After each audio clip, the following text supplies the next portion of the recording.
speaking to you from beautiful Philadelphia. One of the best ways you can continually improve your writing throughout your lifetime is to continually think more clearly about what you're doing when you write. This is a matter of uncovering the things you're already doing when you're writing and seeing more clearly exactly what processes you're going through, how you're thinking things through, how you're being creative, how you're putting things together, how you're shaping things in your mind. And just one of the ways we can do this is to become more aware of basically two writing approaches. Are we writing from the inside out or from the outside in? Let's first ask the question, is it better to write a story from the inside out or from the outside in? My answer to this is that you need to do a little bit of both. That it is not that what you would consider the cosmetic or the superficial part of the story, that is what the viewer experiences. That is the story the viewer experiences. So it's important when we're writing the story from just thinking about, you know, what happens and putting things in there because they're neat and because they would be pleasurable experiences for the reader, is just as important as thinking everything through and make sure the plot has, you know, the feeling of reality to it. Basically, what we end up with when we're done with a story, this is something, you know, what the viewer is going to be, it is the experience of the story that the reader, the viewer, is after. And so if we start off, we have a great story idea and we write the story and it's like, okay, now we want to go and make sure everything, the structure is real solid and everything is really well thought out. At least what happens to me is that I start to forget about the viewer experience. I start to forget about what it, you know, if I'm down here working on the different, you know, inner structure, guts of the story, I, you know, lose track of what the experience of the story may be like for the reader. It's very helpful to always realize exactly which view you're working on your story through at the time. Are you imagining new scenarios for your story and you very much have in your mind how your audience would enjoy these different scenarios, or are you working on a backstory?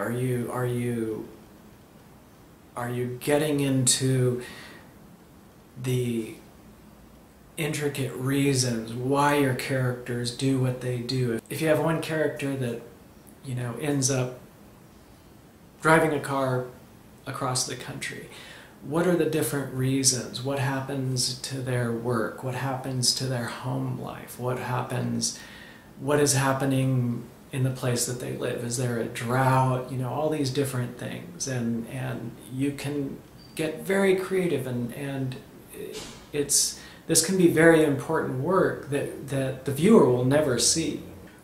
When you're working on your story from the outside in, you're very aware of the reader experience. You're aware of your audience. You're looking at your story and it's very much on the surface. Okay, you're working on a scene and in your mind you're keeping in mind how the viewer will be reacting to the scene. What will delight them? What will make them afraid of what might happen to the protagonist?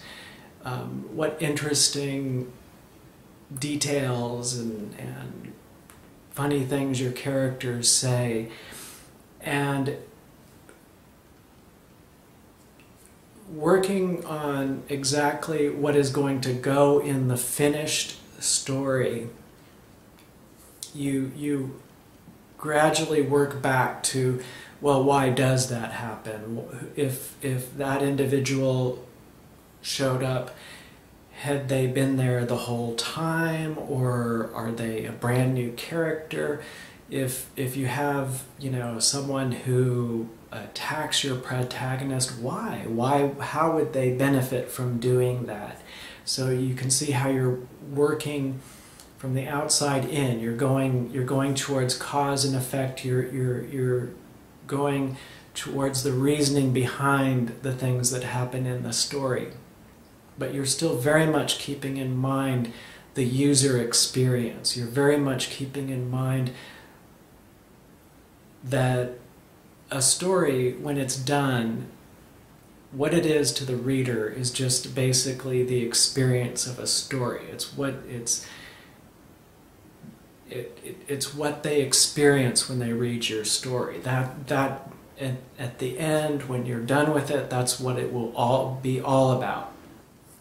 When you're working on a story from the inside out, you've kind of forgotten about the viewer-reader. It's all about the backstory. It's all about getting to know your characters better. It's all about you taking yourself to these places you've made up. You walking around and getting to know these places better, getting to know your characters better, getting, you know, to the heart of the matter, getting, you know, understanding all the details of why what happened,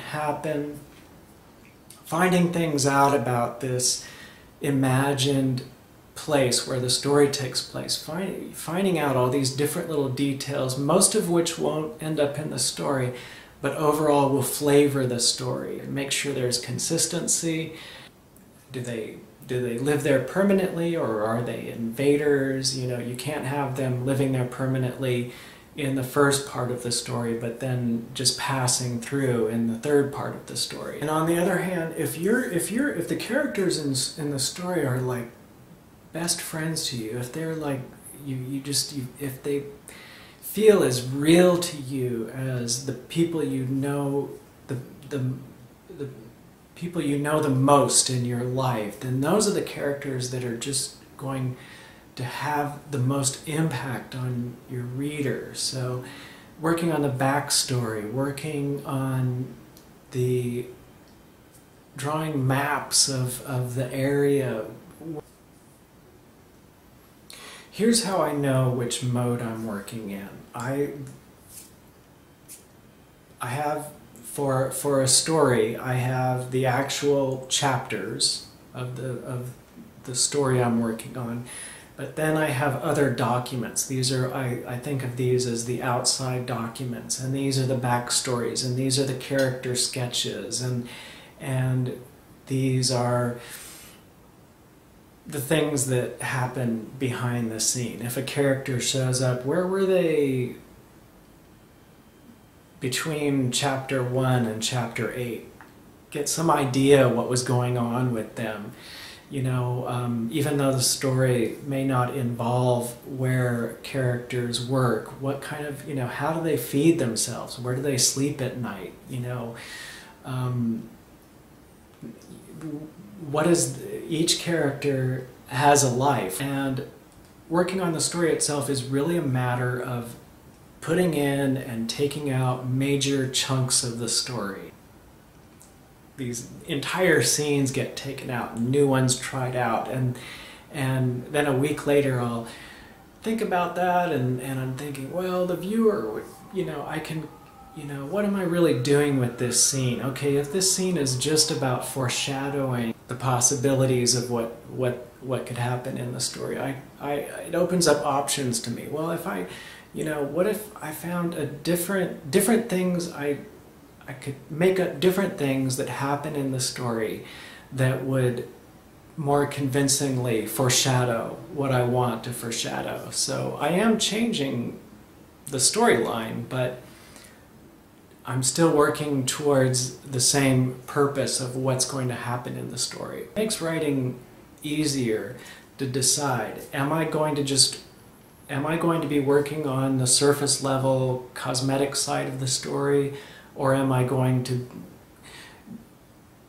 go down, open up the hatches and climb down the stairs into the innards of the story and psychoanalyze all my characters and get to know their secrets and their past histories and all of this. So whichever mode, if I'm trying to be in both modes at once, that's like trying to cook 3 dinners at once. It's much better just to focus on one thing and do it very well. So if I'm going to work only on what the viewer is going to end up seeing, then I can work on that. I can work out on the timing of how it will be delivered. I can consider, you know, if whatever scene they're going through, I can decide to make it shorter or I can elaborate.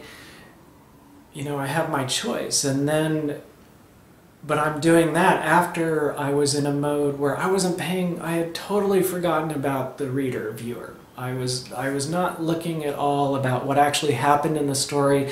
I was getting to know one of the characters much better. I was walking through the fictional town, checking all the doors. If you start writing a new story and you have a really strong feeling about all the characters and all the locations in the story, that's great. You know them, you automatically know them intimately, and when you're making up what is going to happen in the story, you know exactly what they're going to say. You feel like you're channeling the characters, that they feel very real to you. That's great. Otherwise, it could be very helpful to do character sketches and get really creative about what their grades were like in the 3rd grade and where their family went on vacation and get to know all the particulars and do all the work that won't end up in the story, just so that you get to know these characters so well that you really know the style of how they will talk and their attitudes and can come up with how exactly they're going to act in your story. Good storytelling is just as much about what you don't say as what you say, what you leave out of the story. If the viewer is not going to have a good time getting to know the characters and the location as well as you do, it won't make for an interesting story. It's a lot of fun to create these fictional places and know them better than anyone else on the planet. But as far as a good story, it can really impact. It can make the story work so much better to learn what to leave out.